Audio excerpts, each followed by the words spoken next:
Welcome, friends, enemies, and everyone in between, to my channel, The Masked Mormon. I am, in fact, the Masked Mormon. Why you wearing a mask? Were you burned by acid or something like that?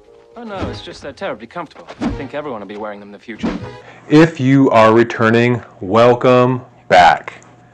But if this is your first time here, I am a Mormon who used to believe in the truth claims of the Mormon Church. I did it all. I was baptized, I went on a mission, I attended BYU, I went through the temple, I was married in the temple, and all the rest of it. I truly believed in the claims of Mormonism. Now, I explore some of the implications of Mormon theology, culture, and some of my own personal experiences, and talk about it on the internet with you fine viewers. As I was drinking my coffee the other day, I was inspired by several topics for video ideas. Now, coffee is such a wonderful thing. Is it any wonder that the European Enlightenment was likely fueled by the import of coffee? Alcohol had been used by humans for thousands of years, with beer being invented before the wheel was. Then, coffee and caffeine enter the stage, and all of a sudden, there is a ton of intellectual development. Coffee enters the Arab world, and all of a sudden, you have a cultural, intellectual, and technological revolution. Then, several hundred years later, when coffee enters Europe, the Enlightenment happens. Coffee is definitely the drug of awakening and enlightenment. It is a pity that it was banned in Mormonism. But, really, it's not that surprising in that light. But I am not here to talk about how awesome coffee is. No, it just brought on some of the next content ideas I will be putting on the channel. Today, I am talking about what should be the most important part of the Book of Mormon. The Book of Mormon claims to be an ancient record that chronicles the history of several groups of people that lived somewhere in the Americas from about 600 BC to about 400 AD. The narrative claims that these people were led out of Jerusalem around the time of the city's fall to the Babylonians. They were directed by God into the Arab desert until they came to the shore of the Indian Ocean. There, they built a ship and sailed to the Americas, where they set up a civilization. Originally, these people were claimed to be the principal ancestors of the Native Americans, until a lack of archaeological and DNA evidence forced the church to change the narrative, with them becoming only one group out of many that became the Native Americans. The story chronicles 1,000 years of history, and it's modeled after the Bible, characterized by prophets and sermons. It is filled with prophecies about the coming of Jesus. In fact, these Jewish colonists have a very advanced theology based on Jesus. They were Christians before there were Christians. They practiced baptism, had a version of the Trinity, and preached about heaven and hell. And apparently they knew the Latinized version of Jesus' name 600 years before he was born.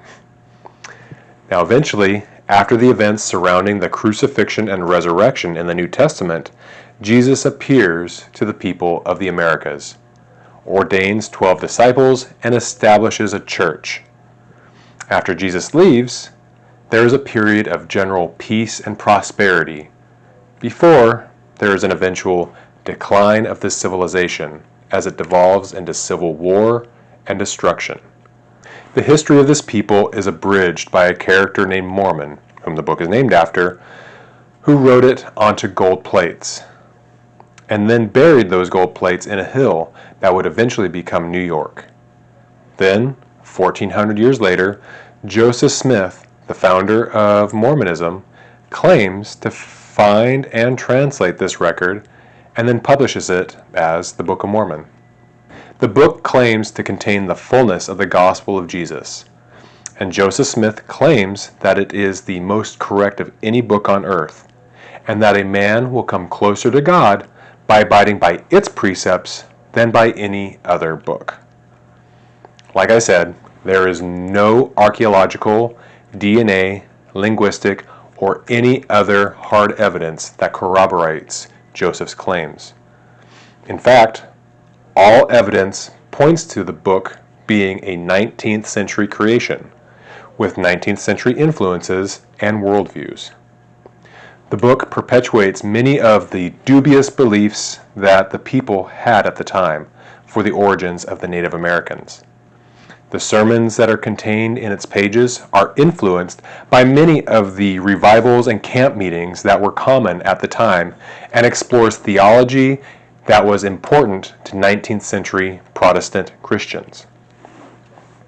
These sermons deal with the nature of salvation, the atonement of Jesus, the significance of baptism, the Trinitarian nature of God, and so many other theological questions that were bouncing around in early 19th century rural America.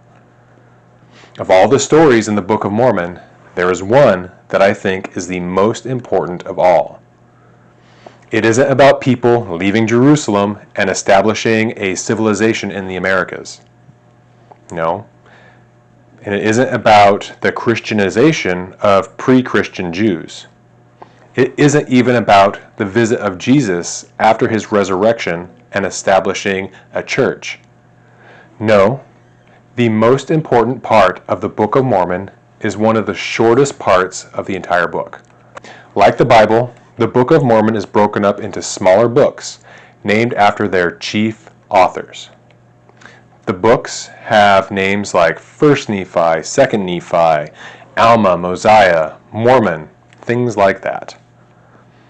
The books are generally arranged in chronological order, covering some number of years before the records are passed on to the next generation.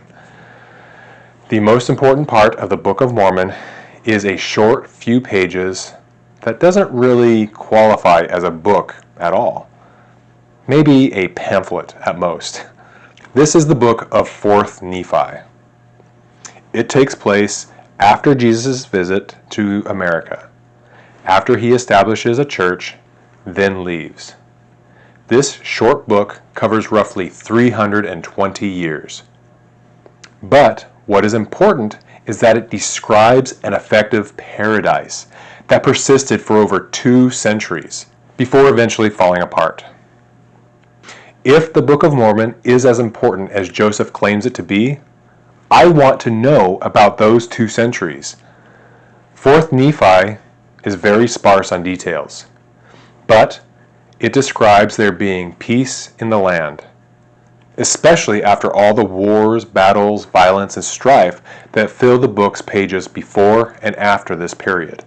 It says that the people had no disputations or contentions among them, that everyone dealt justly with each other, and that there were no political or class distinctions among the people.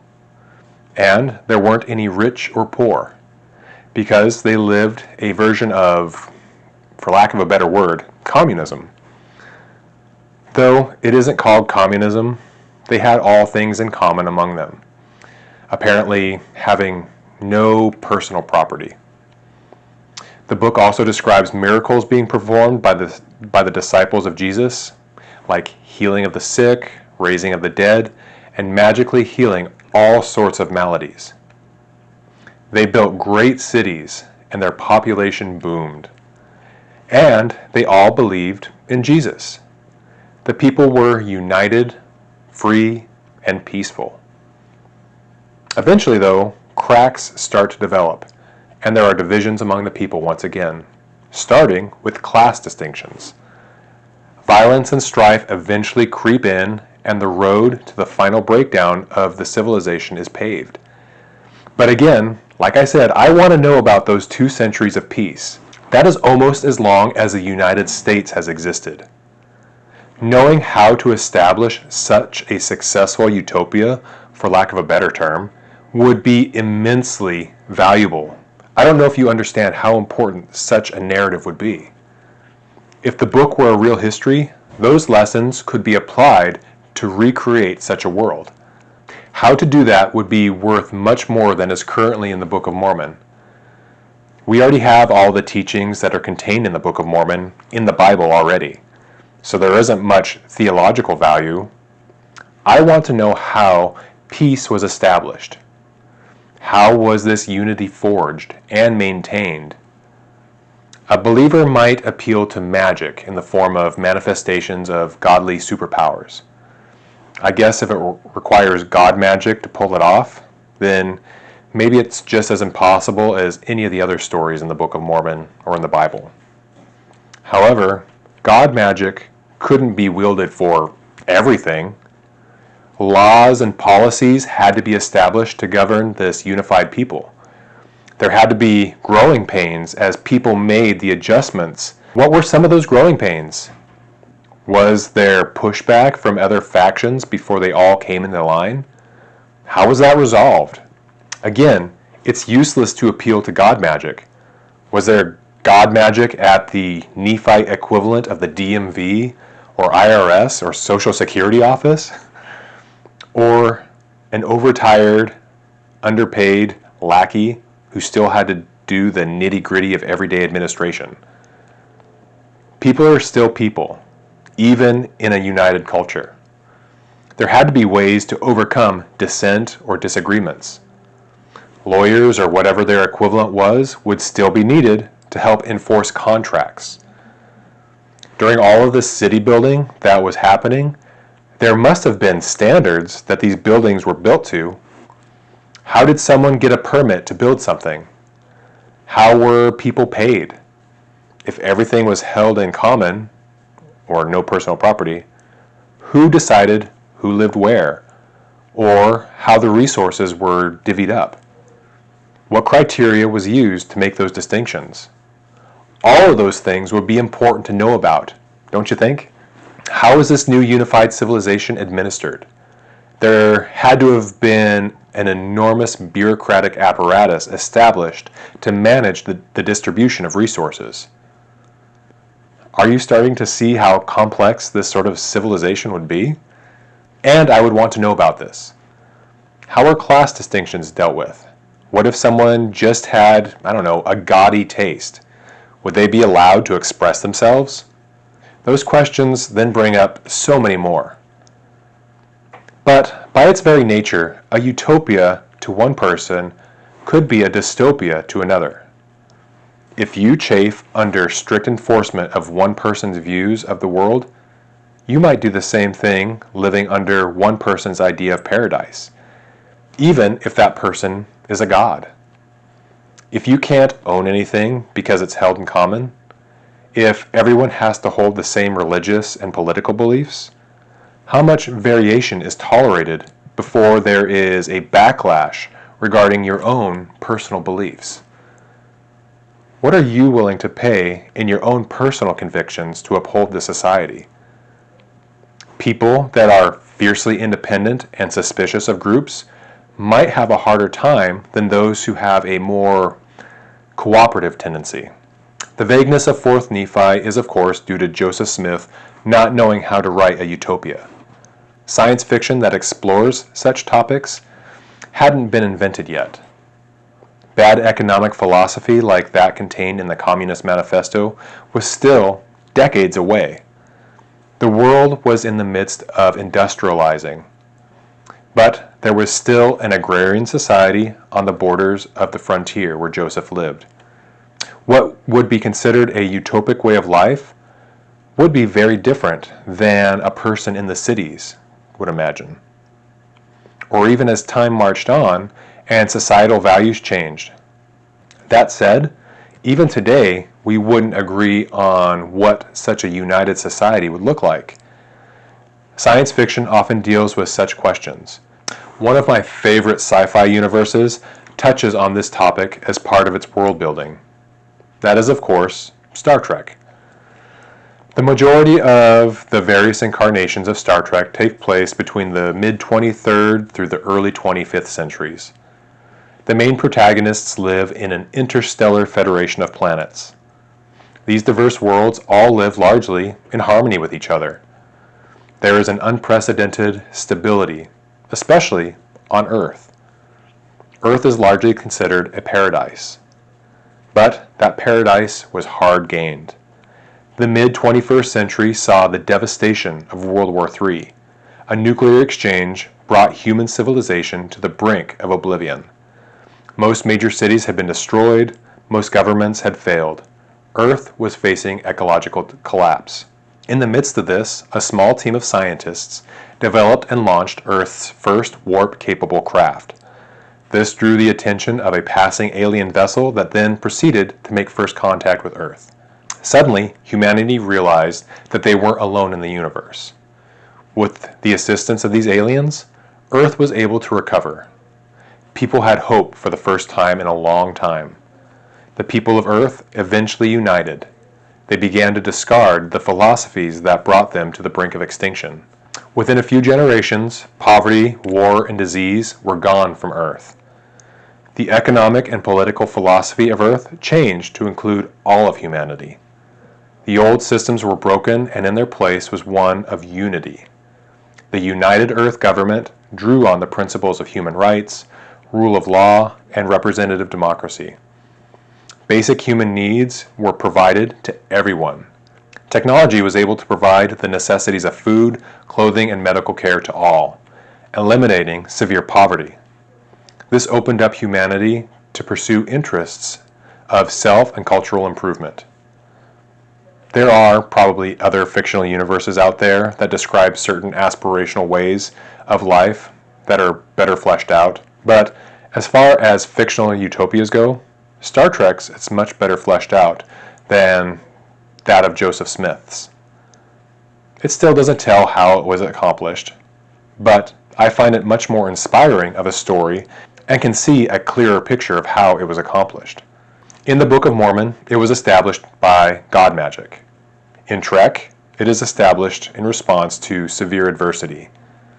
Granted, some of the God magic is replaced by alien magic. As I reflect on Joseph Smith's fiction, Gene Roddenberry's, Carl Sagan's, and other science fiction writers, where humanity embraces an inclusive and united future, there does always seem to be some voice or beings from the sky that are the catalyst for this. Almost like it's saying that we really can't become better unless a god or an alien brings us together. Maybe that is a little sad that even the most creative people have so little faith in humanity as we currently are, that we can't overcome our problems without outside help. Perhaps Joseph was one of the first to create this trope. To his credit, though, Joseph does identify some of the things that drive people apart. Ethnic and cultural differences can be a wedge that pull groups of people apart. Also, class divisions ultimately pit one person against another, the rich versus the poor. However, this has been understood by humanity for a very long time. People long before Joseph Smith had identified these problems. That said, if the Book of Mormon was really a factual history, this period of time would be an example of disparate groups of people uniting together and overcoming the baser parts of their humanity. And the fact that it lasted for a couple of centuries would demonstrate its stability. How it was accomplished and what was required to get it up and running would be one of the most important pieces of information humanity could know. However, in the Book of Mormon, it fills just a couple short pages. Because nothing interesting happened like wars and political intrigue, Joseph didn't have much to dictate. Even if it was a period of history without much of note, action-wise, there would be so much value as an example of something we could aspire to. If it were real, it would show that it was possible. Until someone climbed Mount Everest and showed it was possible, many people said it was impossible. Now, it's a common occurrence. Once someone shows that something is possible, then there are others sure to follow. This would have been one of the high points of human civilization, not unlike the Arabic Golden Age or the Renaissance or the development of representative democracy. If this period of history were real, the Book of Mormon would be worth its weight in gold plates that it was allegedly written on. It would just require the will to implement it. However, this should just be another indication that Joseph Smith wasn't a prophet at all. He had direct access to God. He tried setting up a united order. Brigham Young tried to establish a theocracy after him. Yet they looked nothing like what is sparsely described in 4th Nephi. There is no God magic to help keep it together. What ultimately kept the Mormon experiment together was the tyranny of Brigham Young as the saints sequestered themselves into the desert and established Utah. But, ultimately, what are your thoughts? What details do you think would be important to describe in this era of the Book of Mormon? Are there any other parts that could be considered more important? Do you disagree entirely? Let me know down in the comments. And please, like and subscribe, and I'll see you again in the next video.